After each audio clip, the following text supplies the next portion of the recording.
Hi everybody and welcome back to the channel.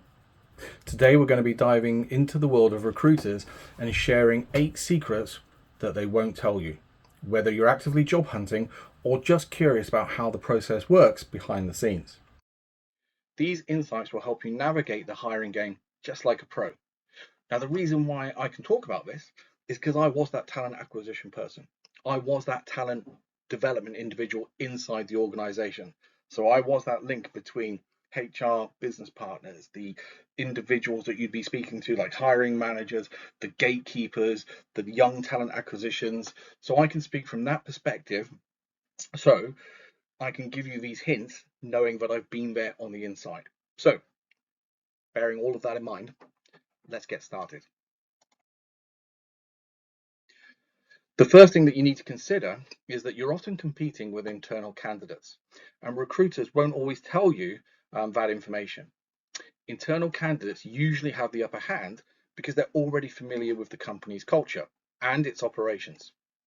Sometimes the job is posted externally just to tick a box or to benchmark against external candidates. The real competition is on the inside. Now, for me personally, that doesn't sit right if the company's already made a decision, but they're benchmarking against external candidates. And from a recruitment perspective, outside, then I probably wouldn't want to speak to companies that are benchmarking that way as well. So what I would say is don't get too discouraged if it feels like you're losing out to the unknown, because you might be going up against somebody who's been there for years, and you might not necessarily know that that's the case. Secret number 2 is recruiters are always prioritizing the employer, the paying client, not you. So it's the employer that pays people like me, as an example.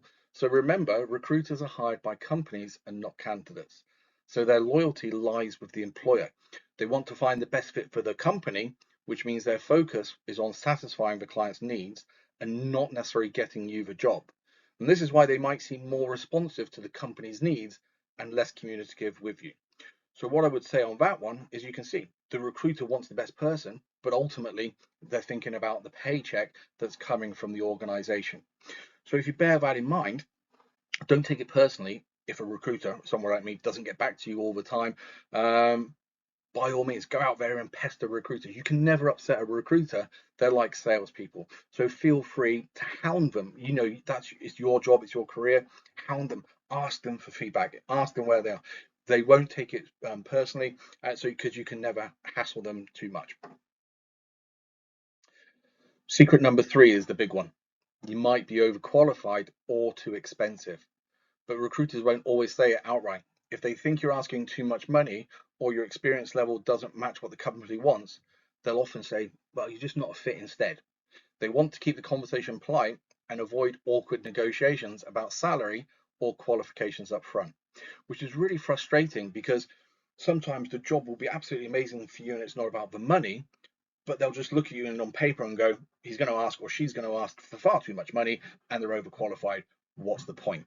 Without really getting to know the real reason why you might want that particular job. As an example, here's a frustrating one. Secret number 4, the job posting might be old or non-existent. Sometimes recruiters keep listings up to collect resumes to build their candidate pool for future opportunities. You might be applying for a role that's already been filled or put on hold, but they still keep you in their system for something that might pop up later. Here's something else as well. Some recruiters will put up jobs that aren't even real jobs for exactly the same information. Or if they're trying to get business from other companies, they'll gather CVs, change the names, and then suggest that they've got people to try to get business from those companies. Secret number 5, your social media presence is definitely being checked out. Recruiters won't tell you this, but they're looking at your LinkedIn, their Twitter, and even other platforms to see who you are beyond that resume. If you're speaking to a recruiter or they pick up your CV, the first thing they're going to do is go straight to LinkedIn just to make sure you are who you say you are and you've got the industry and you've got the engagement. And sometimes they're looking for those red flags that could make or break your candidacy. So for me, keep your CV or your social medias private. So if you're using Facebook, make sure your privacy settings, Instagram, etc., etc. That's not a problem. But the one that's out there, LinkedIn is an example where people like me are going to go to straight away. Just make sure it reflects your current CV and it says what you say you can do. So that's the first thing we are going to look for.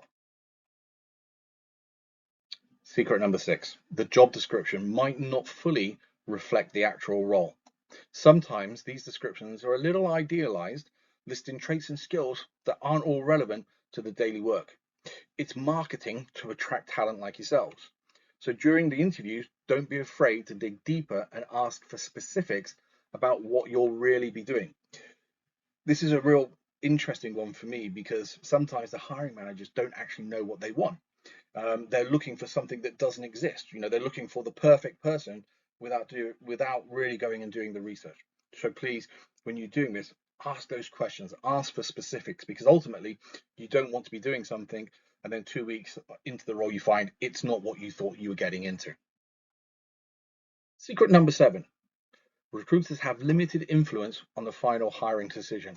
They can advocate for you, but ultimately the choice is up to the hiring manager or the company's leadership. Changes in company strategy, budgets, or internal politics can all affect the outcome. It's sometimes away, but are completely outside of that recruiter's control. Now remember, I said people like me get paid by getting people like you into those roles. So ultimately, we want people to fill those roles. We don't have any control of what's happening inside, and we certainly can't influence those decisions. So it's just something to bear in mind that that's something outside of your control and the recruiter's control as well. And finally, secret number 8. Recruiters may prioritize easier placements. If another candidate is an easier fit or has fewer hurdles, visa requirements or complex negotiations or time frame notice periods, they might get pushed ahead. It's often about efficiency, and recruiters need to fill roles quickly to meet targets, to meet deadlines. So they go with the path of least resistance.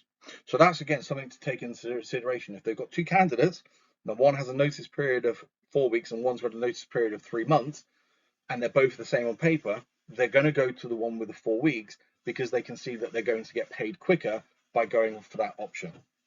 So again, it's just something to consider when you're doing that. So there you have it. 8 secrets recruiters won't tell you. Understanding these can help you navigate the job market with a clearer perspective.